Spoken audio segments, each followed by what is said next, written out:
Hello दोस्तों, welcome to my YouTube channel Kataria pharmacy. दोस्तों, आज हम डिस्कस करेंगे फार्माकोग्नोसी सेकंड यूनिट फर्स्ट का पार्ट 4 फिफ्थ सेमेस्टर में। उस टॉपिक का नाम है utilisations of radio active isotopes.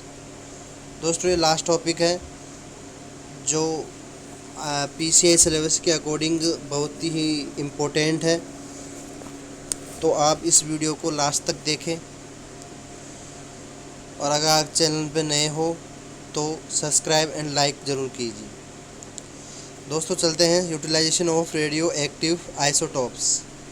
Utilisation of radio active isotopes means क्या होता है? यूटिलाइजेशन का मतलब होता है किसी भी चीज़ का यूज़ करना, या किसी भी चीज़ में, जैसे कि रेडियो एक्टिव आइसोटोप्स है तो रेडियो एक्टिव क्या हो गई? रेडिएशन से संबंधित है। आइसोटोप्स वो होते हैं जिस एलिमेंट्स में जो प्रोटॉन नंबर सेम होते हैं और न्यूट्रॉन नंबर डिफरेंट होते हैं। तो ऐसे रेडियो एक्टिव आइसोटोप्स कहाँ यूज़ होते हैं उसके बारे में आज इस वीडियो में स्टडी करेंगे। The production of secondary metabolites from primary metabolites to the living tissue. जैसे कि जो सेकेंडरी मेटाबोलाइट्स है वो प्राइमरी मेटाबोलाइट्स से सिंथेसिस किया जाता है, ठीक है। तो सिंथेसिस किया जाता है तो इसमें जो रेडियो एक्टिव आइसोटोप्स हैं उसके बारे में कैसे स्टडी कर सकते हैं वो आगे हम इस वीडियो में कई मेथड्स के द्वारा, कई स्टेप्स के द्वारा समझेंगे। तो दोस्तों, बात करते हैं आइसोटोप्स क्या है कि there are the elements having same number of protons but different number of neutrons. Example, stable in nature. जो आइसोटोप्स स्टेबल है नेचर में उसके एग्जाम्पल एक 2H, 13C, 15N, 18O, यानी कि हाइड्रोजन, कार्बन, नाइट्रोजन और ऑक्सीजन। और जो अनस्टेबल है वह 14C और 3H। तो ये क्या है? आइसोटोप्स है जो स्टेबल और अनस्टेबल है। अब बात करते हैं अपन अनस्टेबल की बात करते हैं, स्टेबल की बात करते हैं। तो स्टेबल में जैसे कि लेवलिंग कंपाउंड है। लेवलिंग कंपाउंड क्या होते हैं वो आगे पढ़ेंगे। लेवलिंग कंपाउंड है उसमें यूज़ किया जाता है, जैसे बायोसिंथेटिक पाथवे में किस प्रकार यूज़ किया जाता है। तो ये स्टेबल इन नेचर, स्टेबल होते हैं नेचर में। अब बात करते हैं आगे की। Note, by the use of radio active isotopes possible to understand various biosynthetic pathway. मतलब जो रेडियो एक्टिव आइसोटोप्स होते हैं उसके द्वारा बायोसिंथेटिक पाथवे पढ़ा जाता है। अब बायोसिंथेटिक पाथवे क्या होता है कि भाई स्मॉल मॉलिक्यूल से लार्ज मॉलिक्यूल का फॉर्मेशन किस प्रकार से होता है, उसके बारे में कैसे होता है, उसका प्रिकर्सर इंटरमीडिएट क्या है, तो वह रेडियो एक्टिव आइसोटोप्स के द्वारा स्टडी की जाती है। अब बात करते हैं, these radioactive isotopes or tracks are used in the tracer technique for investigation the biosynthetic pathway। Biosynthetic pathway जैसे कि ह्यूमन में है, प्लांट्स में है, बायोसिंथेटिक पाथवे होते हैं। अब बात करते हैं स्टेप इन ट्रैकर या ट्रेसर टेक्निक। फर्स्ट स्टेप है सिलेक्शन ऑफ रेडियो आइसोटोप्स, यानी कि जो स्टेबल है या अनस्टेबल है ऐसे रेडियो आइसोटोप्स का सिलेक्शन किया जाता है जो लंबे समय तक, जिसकी हाफ लाइफ टाइम क्या हो, बहुत ही लंबी हो और स्टेबल हो। ऐसे आइसोटोप्स का सिलेक्शन किया जाता है। प्रिपरेशन ऑफ लेबल्ड कंपाउंड जैसे कि growing chlorella in atmosphere of 14 CO2, all compounds 14 CO labelled, यानी कि तो जो क्लोरेरा है वह क्या करता है, CO2 ग्रोइंग करता है। CO2 ग्रोइंग करता है तो 14C यानी कि रेडियो एक्टिव आइसोटोप्स लेबल्ड है कि भाई 14C है। तो 14C अपन ने ऊपर पढ़ा था कि 14C क्या है, अनस्टेबल आइसोटोप्स है। तो अनस्टेबल आइसोटोप्स है तो इससे जितने भी कंपाउंड्स फॉर्मेशन होंगे, इस CO2 से जितने भी कंपाउंड्स फॉर्मेशन होंगे वो 14C के ही होंगे। अब जैसे बात करते हैं अपन tritium gas 1H3 labelling by catalysis exchange in aqueous media by the hydrogenases. जैसे भी कैटालिस एक्सचेंज होते हैं, एंजाइम वगैरह एक्सचेंज होते हैं एक्वस मीडियम में हाइड्रोजिनेसिस प्रोसेस द्वारा, तो ऐसी चीज़ों में क्या है, लेवल्ड हो जाते हैं किससे, ट्राइटियम गैस के द्वारा। अब बात करते हैं introductions of labelled compound into the biological system. जैसे कि इन सभी मेथड्स के द्वारा इंट्रोडक्शन किया जा सकता है बायोलॉजिकल मेथड के द्वारा। सबसे पहले आता है रूट फीडिंग। रूट फीडिंग क्या है कि किसी भी कंपाउंड्स या किसी भी प्लांट्स की रूट के अंदर रेडियो एक्टिव आइसोटोप्स लेबल्ड कराने पर उसकी बायोसिंथेटिक प्रोसेस या बायोसिंथेटिक स्टडी कर सकते हैं। जैसे कि टोबैको है, अब टोबैको में निकोटीन है, ठीक है, तो निकोटीन किस में स्टडी कर सकते हैं अपन, रूट्स में। टोबैको प्लांट्स की रूट्स में स्टडी कर सकते हैं कि किस प्रकार ये बायोसिंथेसिस किया जाता है। अब फिर बात करते हैं अपन स्टेम फीडिंग की। स्टेम फीडिंग में क्या होता है कि कोई भी स्टेम होता है, ठीक है, तो ये स्टेम होता है, तो इस स्टेम के अंदर क्या किया जाता है, किसी भी रेडियो आइसोटोप को क्या करता है, इंक्लूड करवाया जाता है, जिससे कि हमें पता चलता है कि स्टेम में किस प्रकार की बायोसिंथेसिस स्टडी कर सकते हैं। अब बात करते हैं डायरेक्ट इंजेक्शन। किसी भी प्लांट्स में डायरेक्ट इंजेक्शन की बात करते हैं तो किसी भी प्लांट्स के अंदर डायरेक्ट इंजेक्ट कर सकते हैं किसी भी रेडियो आइसोटोप्स को इंजेक्ट किया जाता है, जिसके लिए स्टेम कौन सा होना चाहिए, होलो स्टेम होना चाहिए। कौन सा होना चाहिए, होलो स्टेम, जिससे कि रेडियो आइसोटोप्स के बायोसिंथेसिस का स्टडी किया जाए। अब बात करते हैं अपन वीक फीडिंग को क्या कह सकते हैं, इनफिल्ट्रेशन मेथड। कैसे, वो भी स्टडी करते हैं। वीक फीडिंग क्या होती है, जैसे कोई प्लांट्स है, ठीक है, कोई प्लांट्स है, तो इस प्लांट्स के जो स्टेम होता है, इस प्लांट्स का जो स्टेम है, ठीक है दोस्तों, ये स्टेम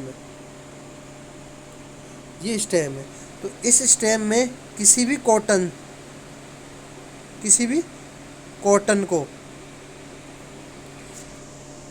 को अटैच किया जाता है, किसके प्रेजेंस में, रेडियो आइसोटोप्स की प्रेजेंस में इंक्लूड किया जाता है, अटैच करवाया जाता है।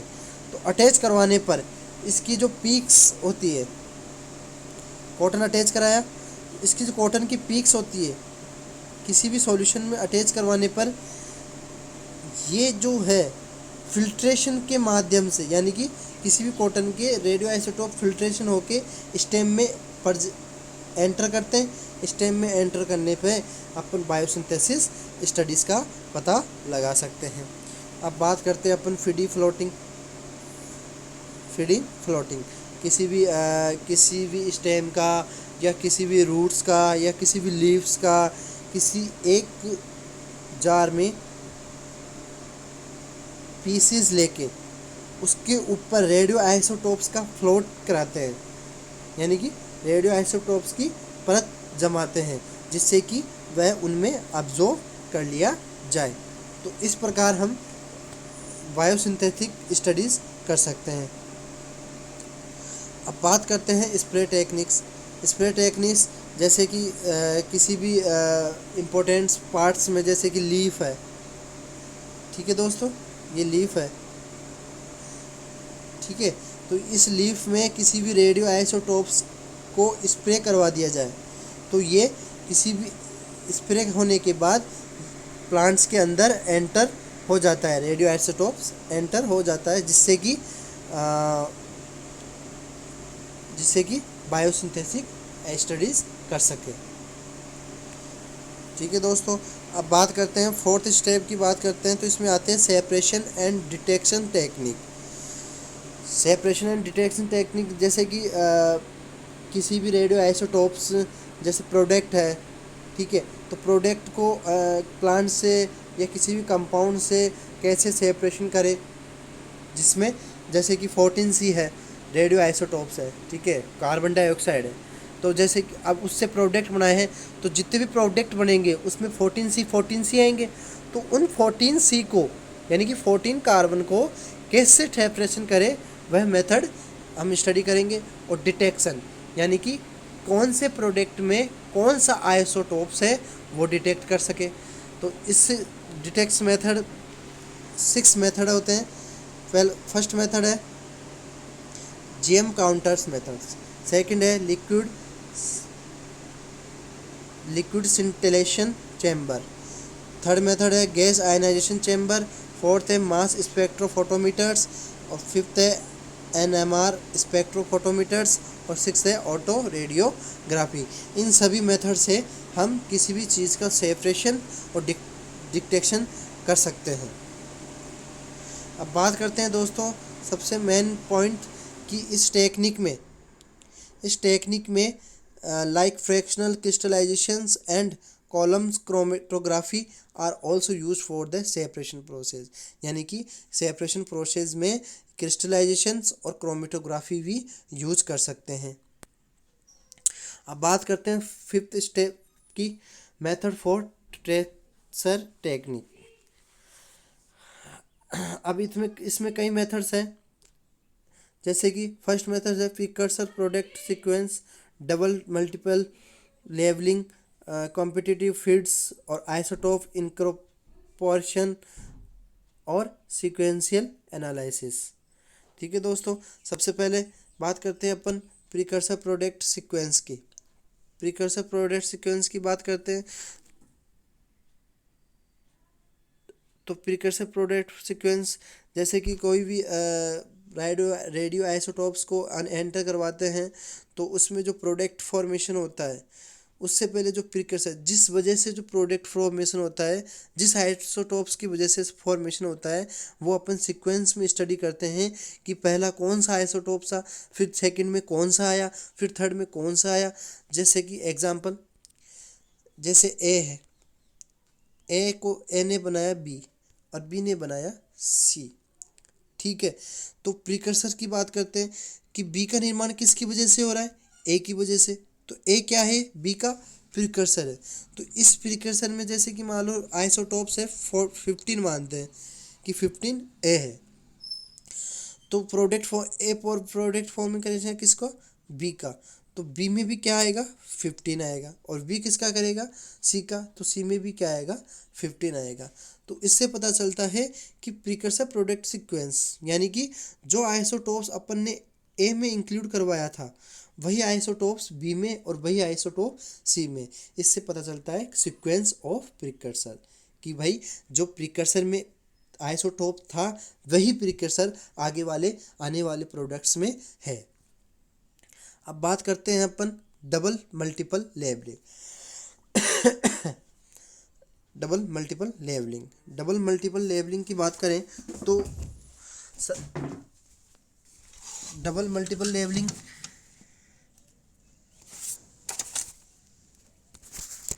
in this methods is used for study the biogenesis of secondary metabolites in plants, यानी कि इस मेथड में सेकेंडरी मेटाबोलाइट्स प्लांट्स होते हैं उसकी बायोजेनेसिस किस प्रकार होती है वो स्टडी की जाती है।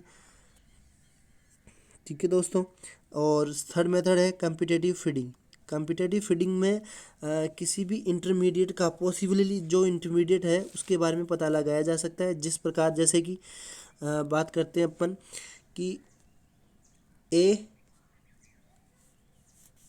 प्रोडक्ट बनाता है सी, बी डैश और बी। ठीक है दोस्तों। अब बात करते हैं, इसमें तीन कंडीशन हो गई। तीन कंडीशन कौन सी कि ए ने बनाया बी को और बी ने बनाया सी को, ए ने बनाया बी डैश को और बी डैश ने बनाया सी को, और ए ने बनाया डायरेक्ट सी को। तो कॉम्पिटेटिव फीडिंग्स ये कहती है कि भाई पॉसिबल इंटरमीडिएट्स स्टडी करना कि भाई कि ए बी डैश को बना रहा है, बी डैश ने सी को, तो जो ये बी डैश और बी है तो ये क्या है, इंटरमीडिएट है। तो किसी पॉसिबल इंटरमीडिएट को स्टडी करना कॉम्पिटेटिव फीडिंग मेथड होता है। अब आइसोटोप्स इनकॉर्पोरेशन की बात करते हैं, तो आइसोटोप्स इसमें क्या किया जाता है कि बॉन्ड क्लेवेज की पोजीशन इन्वेस्टिगेशन की जाती है कि बॉन्ड क्लेवेज की किस कंपाउंड्स या किसी प्लांट्स में आइसोटोप्स कौन से कंपाउंड्स का फॉर्मेशन कर रहा है, फिर किस उसमें बॉन्ड क्लेवेज कहाँ हो रहा है। तो ये आइसोटोप्स इनकॉर्पोरेशन मेथड का यूज़ है। अब बात करते हैं सीक्वेंशियल एनालिसिस। सीक्वेंशियल एनालिसिस इस मेथड में क्या किया जाता है कि जो CO2 एटमॉस्फेयर प्रेजेंस की दी जाती है अपन प्लांट्स को, जैसे कि 14 CO2 है, इसका जो एटमॉस्फेयर है प्लांट्स के अंदर, ठीक है, प्लांट्स क्या करता है, ग्रो करता है। तो ग्रो करने के बाद इसका जो प्रोडक्ट फॉर्मेशन होता है एक निश्चित टाइम टेबल पे, एक निश्चित टाइम के अंतराल पे देखेंगे अलग अलग प्रोडक्ट अलग अलग फॉर्मेशन हो रहे हैं, सीक्वेंस में फॉर्मेशन हो गए। जैसे कि सबसे पहले ए का फॉर्मेशन हुआ, फिर बी का, फिर सी का। ऐसा नहीं कि पहले बी का हो रहा है फिर सी का हो रहा है फिर ए का, नहीं, सीक्वेंस में स्टडी की जाती है, ए बी सी, ये होते हैं सीक्वेंशियल एनालिसिस। ठीक है दोस्तों, अगर आपको वीडियो समझ में आए तो कमेंट बॉक्स में कमेंट ज़रूर करें और वीडियो को ज़्यादा से ज़्यादा शेयर करें। धन्यवाद।